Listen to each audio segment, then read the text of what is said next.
দিয়ে তারা আবার ভিতরের দিকে পালিয়ে যাচ্ছেন এবং বলা যায় যে এক ধরনের যে থমথমে পরিস্থিতি সেটি কিন্তু তৈরি হয়েছে এবং এখন পর্যন্ত হাসনাত সার্জিসরা কিন্তু সেই যেখানে সমাবেশটি করেছেন সেই সমাবেশের পাশেই কিন্তু এখন পর্যন্ত রয়েছেন। বলা যায় যে এখনও এই জায়গাটি তারা অতিক্রম করতে পারেনি। এখানে আইনশৃঙ্খলা রক্ষাকারী বাহিনীর সদস্যরা সর্বোচ্চ চেষ্টা করছেন পরিস্থিতি নিয়ন্ত্রণে আনার জন্য, কিন্তু বলা যায় যে পরিস্থিতি এখন একেবারে ভয়ানক একটি পরিস্থিতি তৈরি হয়েছে। এখানে মুহুর্মুহু ইটপাটকেল নিক্ষেপ এবং ধাওয়া পাল্টা দেওয়ার ঘটনাটি ঘটছে এবং পুলিশের পক্ষ থেকেও পুলিশ সর্বোচ্চ চেষ্টা করছেন এটিকে নিয়ন্ত্রণে আনার জন্য এবং ঘটনাস্থলে সেনাবাহিনীর সদস্যরা রয়েছেন এবং দেখতে পাচ্ছেন যে অপর প্রান্ত থেকে যারা ইটপাটকেল এদিকে ছুড়ে মারছেন তারা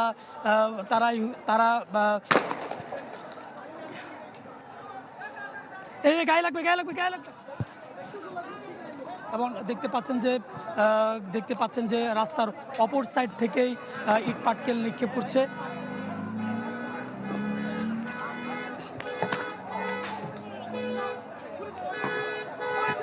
ইট পাটকেল নিক্ষেপ করছে এখন পর্যন্ত হাসনাত এবং সার্জিসের যে গাড়ি, সেই গাড়ি বহরটি এখন পর্যন্ত বের করে নিয়ে যেতে পারেনি। তবে সর্বাত্মক চেষ্টা করছে আইনশৃঙ্খলা রক্ষাকারী বাহিনীর সদস্যরা এদিকে হাসনাত এবং সার্জিসের যে গাড়ি বহর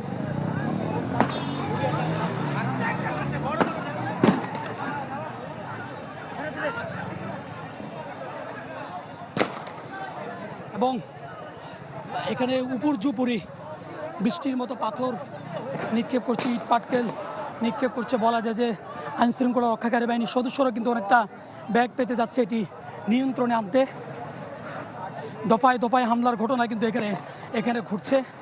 একটি রণক্ষেত্রময় একটি পরিস্থিতি কিন্তু এখানে ইতিমধ্যে তৈরি হয়েছে এবং প্রশাসনের পক্ষ থেকেও সর্বাত্মক চেষ্টা চলছে পরিস্থিতি নিয়ন্ত্রণে আনার জন্য। তবে বলা যায় যে চারোদিক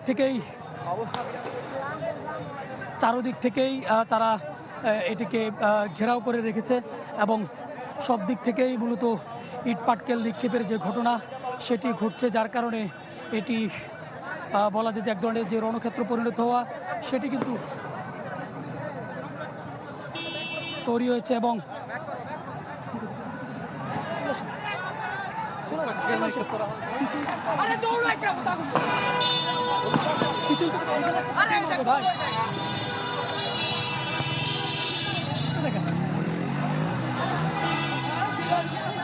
এবং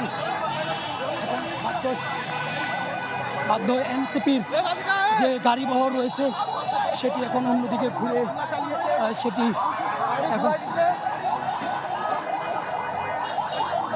এখন